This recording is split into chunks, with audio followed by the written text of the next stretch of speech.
Our passage today is from John chapter 8, verses 12 through 20. Again, Jesus spoke to them, saying, I am the light of the world. Whoever follows me will not walk in darkness, but will have the light of life. So the Pharisees said to him, You're bearing witness about yourself. Your testimony is not true. Jesus answered, Even if I do bear witness about myself, my testimony is true, for I know where I came from and where I am going. But you do not know where I come from or where I'm going. You judge according to the flesh. I judge no one. Yet even if I do judge, my judgment is true. For it's not I alone who judge, but I and the Father who sent me. In your law it's written that the testimony of two people is true. I am the one who bears witness about myself, and the Father who sent me bears witness about me. They said to him, therefore, Where is your Father? And Jesus answered, You know neither me nor my Father. For if you knew me, you would know my Father also. These words he spoke in the treasury as he taught in the temple, but no one arrested him, because his hour had not yet come. This is the word of the Lord.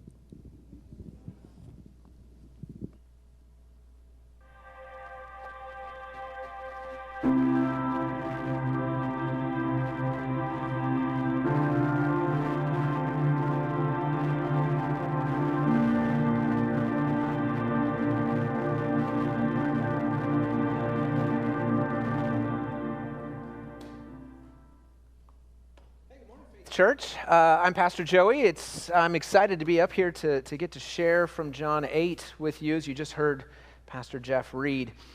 You know, if you're a parent like me, or if you were ever a child like I was at one point, you've probably heard these words 1,000 times. Mom, Dad, can you leave a light on? How many of you went to bed with a nightlight on every night when you were a kid? Yes? Anybody who's willing to admit? Okay. How many of you have not yet grown out of that? You need a...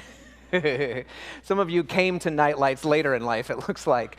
Yeah, it's funny, like there's a thing in all of us, we go through this phase where to feel comfortable, to feel safe in the dark, we want a light. We want to turn on some sort of light. Even a small little light is enough for us to feel safe, to feel comforted. Of course, most of us, we start to hit that phase where like pride wells up and we're like, well, I'm an adult now. I don't need a night light. There's nothing to be scared of in the dark, right? We tell ourselves we don't need that light anymore.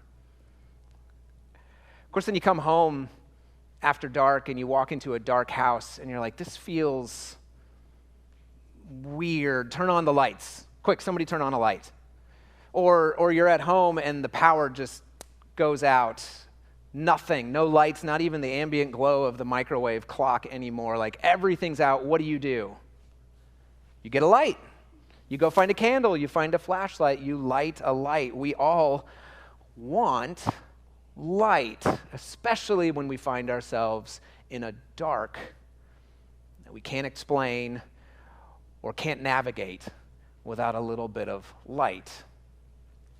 In this series, we're going through all of the I am statements in John. We're reading these times where Jesus says something like, I am the bread of life. I am the gate. I am the good shepherd. I am the way, the truth, and the life. I am the vine. You know, Jesus says these I am statements, and we're going through all of these with this question in the back of our minds. What do you want? What do we want? Because in each of these statements, Jesus sort of peels back the layers of our hearts to expose our deepest wants, our desires, something that we're longing for that we can only find in Him, ultimately in Him.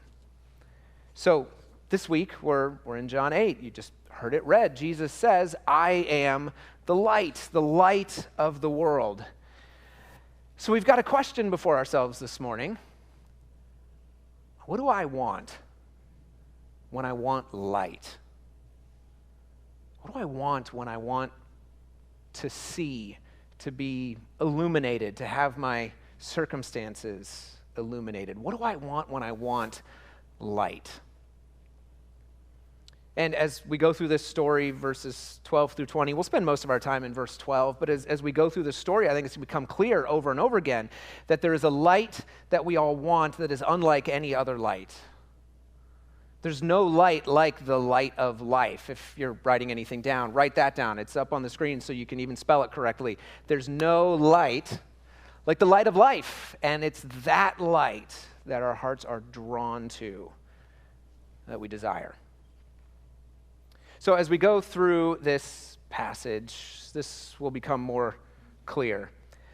Because there's a very clear claim that Jesus makes about himself in this passage. He claims something to be true about himself, and then he backs that up with a promise. In light of that claim, here's what I can promise to you. And then there's a command, more of an implicit command, a choice that we have to make that we're going to walk through. A claim, a promise, and a command that will all help us answer this question: what do we want when we want light?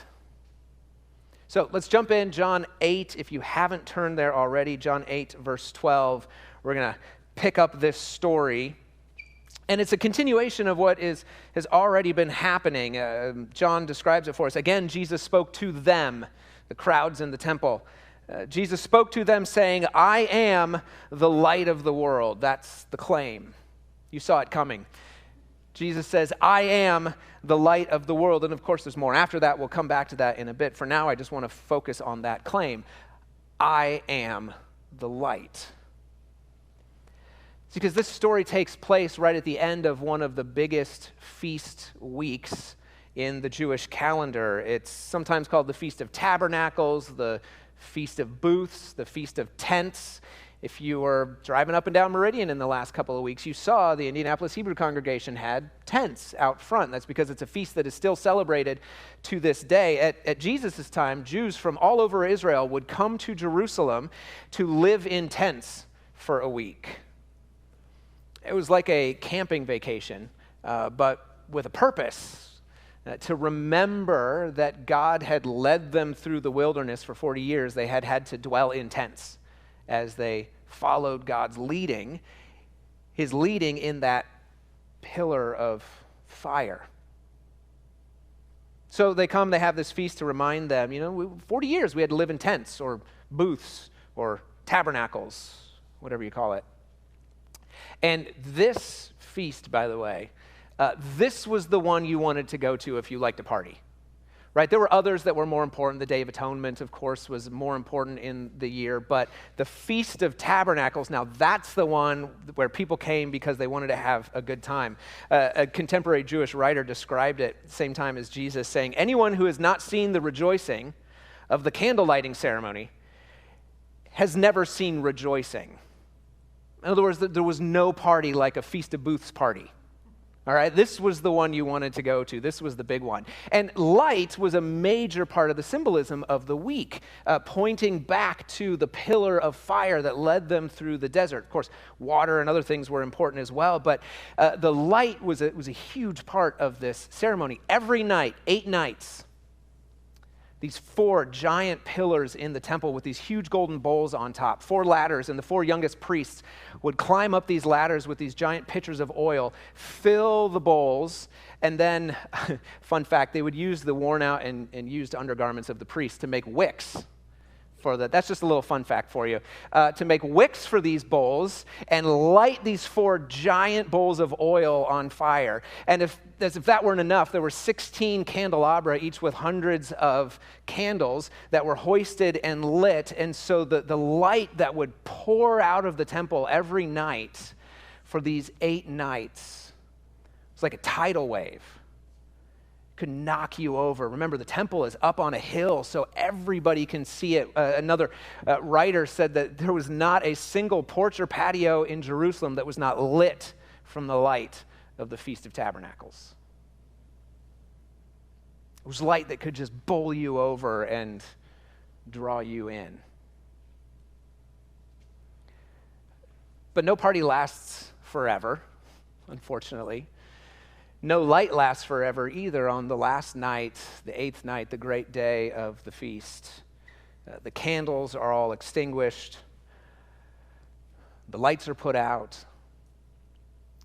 And the throngs of the faithful walk out of the temple in darkness. And Jesus stands up on that night as the crowds are dispersing and the temple officials are, hanging around congratulating each other on another feast well done. Jesus stands up and says, right there in the courtyard where everybody was gathered, I'm the light. I am the light of the world that illuminates everything. I'm that light. Now, of course, he's not claiming to be literal light. He's not on fire. He's not a sun. He's not a candle flame that's burning and lighting things up. He's saying metaphorically, I am the light that we have just celebrated, and the symbol that it has pointed to. He says, I'm that light. See, in the Jewish mind, with the Feast of Tabernacles, that light points back to some very specific things about God, that God is present. In the pillar of fire in the desert, God is present, that God reveals himself and reveals things about himself. And the light also symbolized God's wisdom. Knowing who God is, what he's communicated to us, helps us to live our lives rightly. And so light symbolized in the Jewish mind, especially at the time of the Feast of Tabernacles, light symbolized the presence of God, the revelation of God, the wisdom of God. And Jesus is standing up with the lights extinguished behind him and saying, I am the light that you were looking for in these last 8 days. That's me. I am the light. And not even just for us, but for the world. I am the light that illuminates and leads and guides and strengthens and comforts. He says, I'm the light. I'm the presence of God. What you are symbolizing up there with the presence of God, that's me right here. He's saying, I am the revelation of God. What you want to know about God that you've symbolized in those candelabras and those bowls, that's me. I'm the revelation of God. I'm the wisdom of God. He's saying, I am God. I am the light. That's the claim, right? So what do you do with someone who stands up at the end of a party when the lights go out and says, by the way, I myself am the source of all of the world's illumination? As he's standing in the dark. Well, if you're a Jewish leader at Jesus' time, this is blasphemy. Unless it's true, this is blasphemy. And the law enforcement officials, the religious leaders, the chief priests, they had already gotten together earlier in the day because of something else that Jesus said, and they'd gotten together and said, okay, it's time to shut this guy up. And they were divided. Some said, well, he should be arrested and silenced immediately. Others said, no, he at least deserves the right to a fair trial, or we should give him a hearing. So then the lights go out, and they haven't figured out what to do, but Jesus stands up and he says, I am the light of the world. I and God are one, and they, of course, have to respond. I mean, everything they've ever known has taught them that when a human being stands up and says, I am God incarnate, that's blasphemy. The person should be silenced. So the Pharisees jump in and try to shut him down. It's in verse 13. The religious leaders, they jump in, they say to him, you're bearing witness about yourself, so your testimony isn't true. Essentially, they're saying, well, that's all well and good, Jesus, but remember, you can't just claim to be the transcendent light that illuminates the whole world. You're going to have another witness. So at least someone else can say this about you instead of you saying this about you. And they're not really disagreeing with him. They're just saying, you're gonna have to give me another witness if you want me to believe you. And Jesus responds in verse 14. He answers, look, even if I do bear witness about myself, granted your premise that, somebody shouldn't testify on their own behalf because, they might, have some self-interest in play here. He says, well, even if I do bear witness about myself, that doesn't automatically mean what I'm saying isn't true.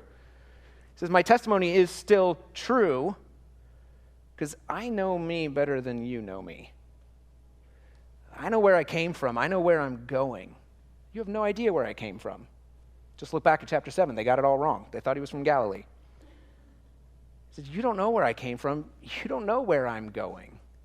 You can't judge me according to your standards. That's what comes in the next few verses. But I can judge me according to my standards.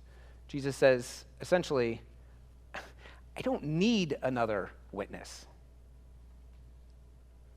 And that's one of the funny things about light. I don't know if you've ever noticed, but have you ever walked into a room where the lights were on and walked in and gone, I wonder if the lights are on?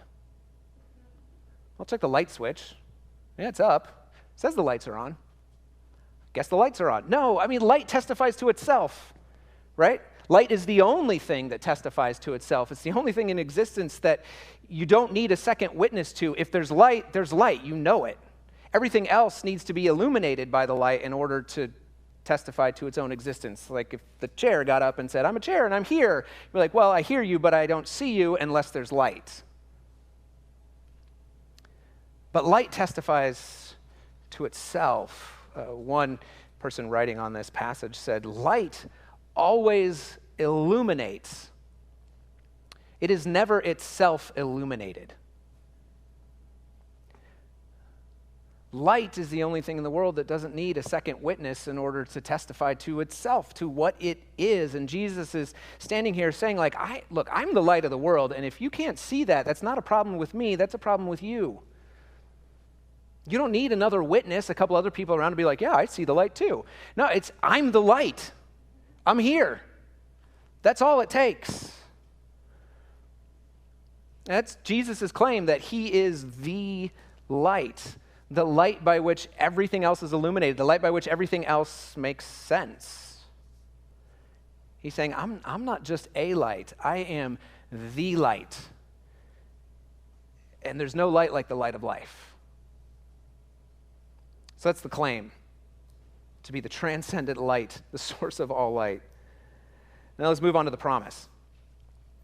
Right, because Jesus doesn't just claim to be the light of the world. He also says that him being the light of the world comes with certain implications. Things work out for those who follow him in a certain way, a promise. Look back at verse 12 again. Right, Jesus spoke to them saying, I am the light of the world. Whoever follows me will not walk in darkness, but will have the light of life. So whoever follows me will, this is a promise, not walk in darkness, will have the light of life. It's a two-part promise. Because if you're following Jesus, you have the light of life. Therefore, having this light, you will be in no darkness. You will never be in darkness. You've got that light of life with you. Those who follow Jesus possess. They in a sense even get to utilize the light of life. Which makes us wonder, okay, well, what is that light of life? And I'll admit, I spent 2 weeks getting ready for the sermon going, gosh, I wonder what this light of life is. And I went deep into the Greek, the word of in Greek. Like, well, okay, so it could be the light that brings life. It could be the light that is itself life. It could be the light that illuminates life, until I realized that, no, the light of life is Jesus. Right? He says, if you walk with me, if you follow me, you won't be in darkness because you'll have the light of life. If you walk with me, I'll give you me. I'll give you the light of life. John has referred to Jesus this way earlier and after this as the light that brings life, the light that gives life. Jesus himself brought life, and the life was the light of men. He says the light of life that Jesus is offering to give to us if we follow him is himself. His presence, his life, his illumination. It's not some other special knowledge or secret power or divine gift. It's Jesus himself, the light of life. So he promises, whoever follows me, I will give to that person myself, and that person will never, and the Greek is emphatic, it's like the stacking up all these negatives, will never, ever, ever, no, never walk in darkness. The person who follows me, to whom I give myself the light of life, they will never, absolutely never walk in darkness. Which means, as dark as your world feels right now, because of personal tragedy or family crisis, empty bank accounts or joblessness or aimlessness or hopelessness, as dark as your world feels right now, there's still no light like the light of life. As dark and difficult as your life feels right now, as you look at the world around you or at your own circumstances, it is not dark because Jesus has abandoned you. Never, never, ever, ever, ever, ever will you walk in darkness. There is always the light of life with you. Jesus has promised. You will most certainly, absolutely, without a doubt, have the light of life. You will absolutely, most certainly, without a doubt, have him. We will never be left in utter darkness. Never left to walk through darkness alone. There is no darkness, Jesus is telling us. There is no darkness that the light of life doesn't walk through with you. There's no darkness that the light of life doesn't at least lighten a little bit. So there's no light like the light of life, like Jesus himself. So that claim, right? I am the light of the world, and the promise that comes with it, I will give you myself the light of life. You will never walk in darkness. It does come with a command, or at least a choice. Again, verse 12, right? He said, I am the light of the world. Whoever follows me will have these things. Whoever follows me. So it's an implied command, we'll say. Because that verb, follow me, carries along with it this sense of, like, this is a daily choice. It's a continual thing. It's not the once and for all decision we make to follow Christ. It's the daily, will I turn towards the light decision, even the momentary, moment by moment decision, will I turn to the light of life? See, Jesus is leaving open the choice for us. Follow him or not. It's another thing about light and darkness. It's a binary choice, right? There is either no light and absolute darkness, or there is some degree of light. There's no like half light, half dark. It's either dark, pitch black, can't see your hand in front of your face, or there is at least some light. We carved pumpkins this week, and my daughter carved a cheetah face, her own design. It was incredible, and we took it out to the front porch, after dark, of course, to put a candle in. And she goes, wow, it only takes one candle to light up the whole pumpkin. I said, I know, let's add 5 more. And make it as bright as we can. But the point is, it only takes one little light. And darkness has no power. One little light, and you've moved from darkness into light. That's the thing about light. You can have more or less light, but you can't have more or less dark. There's only dark, and then all the different gradations of light. So Jesus says, look, choose. Choose. Light or dark. Follow me and have light, or walk in darkness. Light or dark. The choice is clear. Jesus says, follow me. There's only one way to come to the light of life, and that's to follow Jesus. So, what do we do with a claim like this? What do we do with a Jesus who tells us, I am the transcendent light that illuminates the entirety of the cosmos. Without me, you will be in final and full and everlasting darkness? What do we do with light like that? Well, there's, of course, two different directions we could go. Superficially, one is the way of the Pharisees, try to explain it away. Well, I hear what you're saying, but I'm going to need a few more witnesses to back you up. Or the other approach is to somehow respond to that light.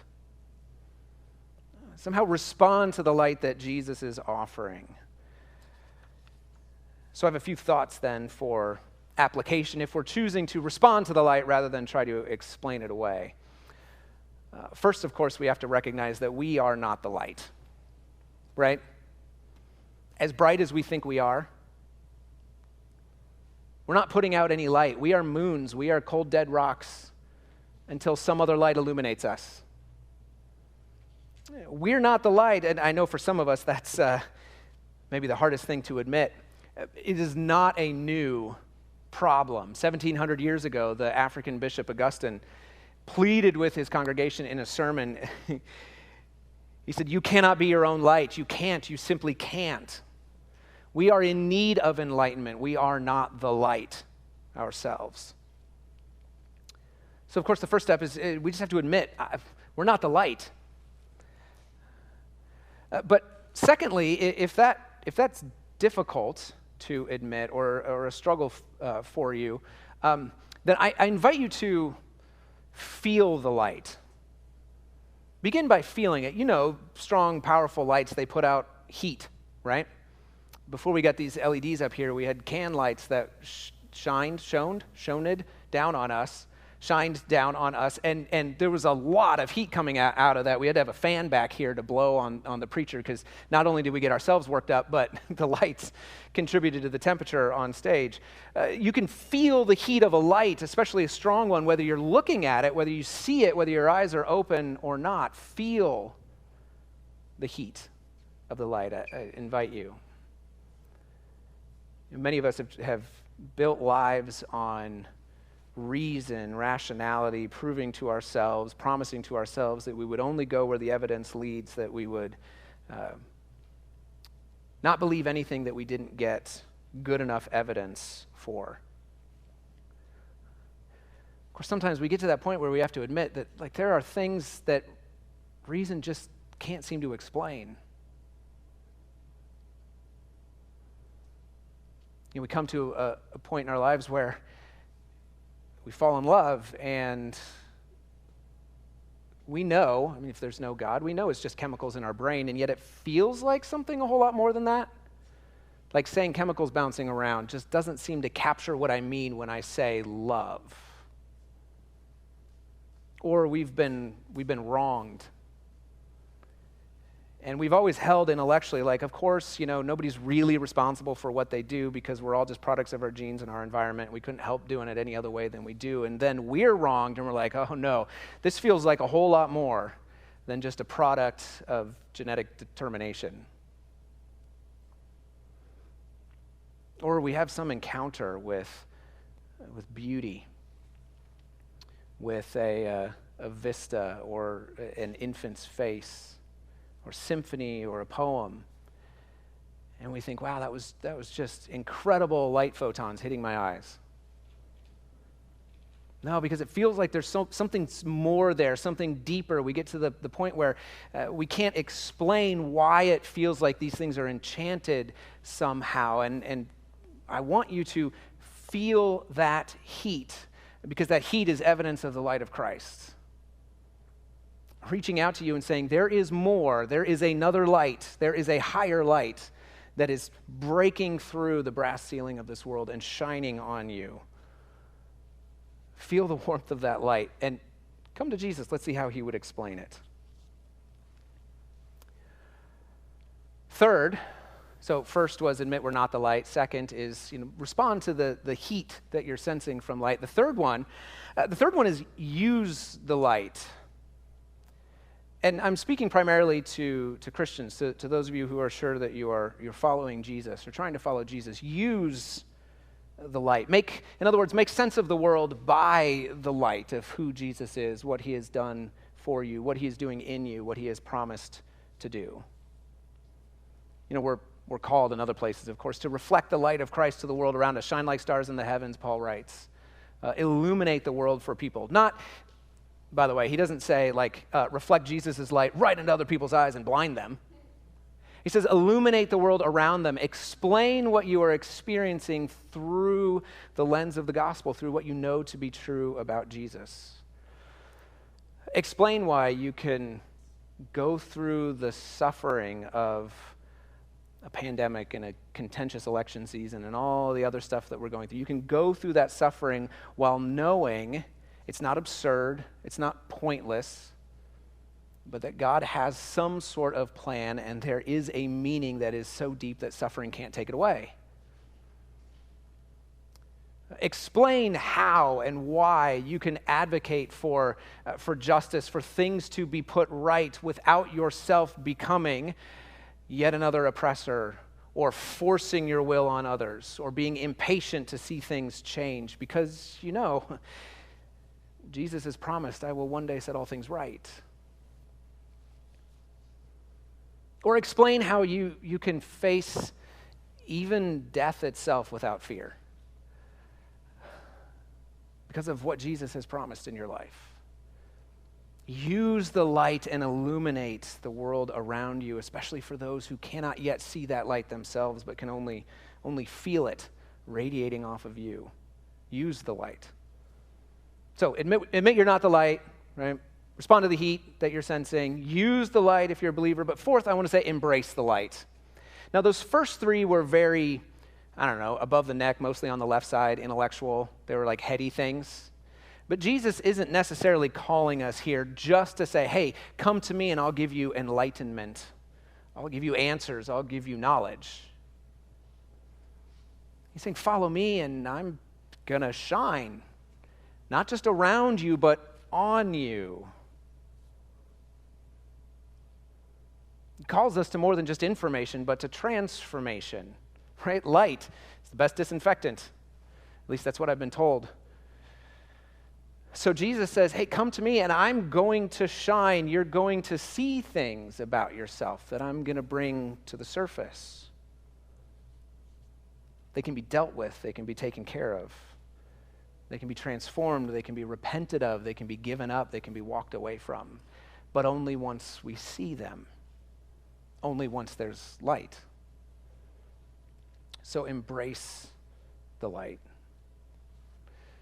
Especially the cleansing power of the light in our lives. Embrace it. Embrace Jesus. Come to him for the light of life. The life that is from him and in him and with him as we walk with him. He's the light and he invites us to follow him, saying that, come with me and you will never walk in darkness. There is no light like the light of life.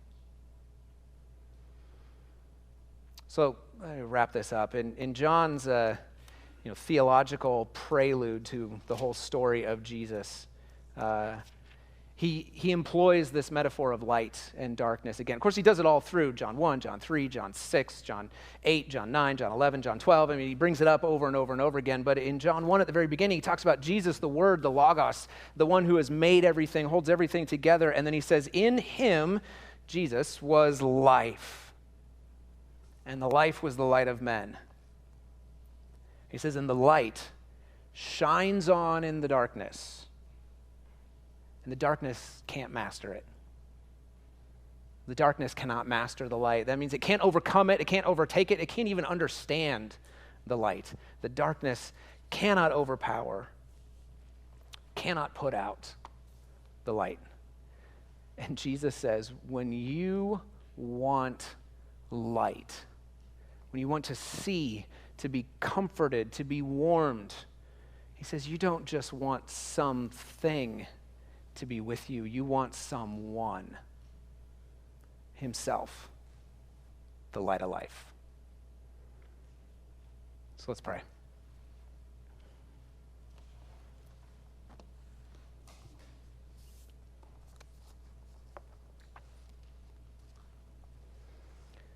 Father, you have given us the gift of light in your Son. Not a lesser beacon that points the way to a greater light, but himself, the light of the world, of the cosmos, the light by which everything else is illuminated, including our hearts, our desires. Draw us to your light, we pray. Let us find comfort and warmth, security, presence. Let us be known because we are in the light. We pray in Jesus' name. Amen. Hey, so how many of you were old enough to remember the LA blackout in 94?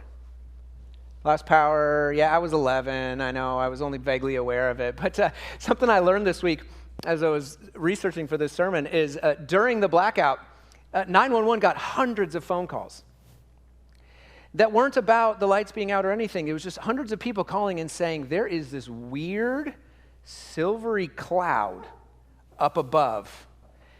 And literally people thought aliens were invading and just wanted 911 to know. It was the Milky Way.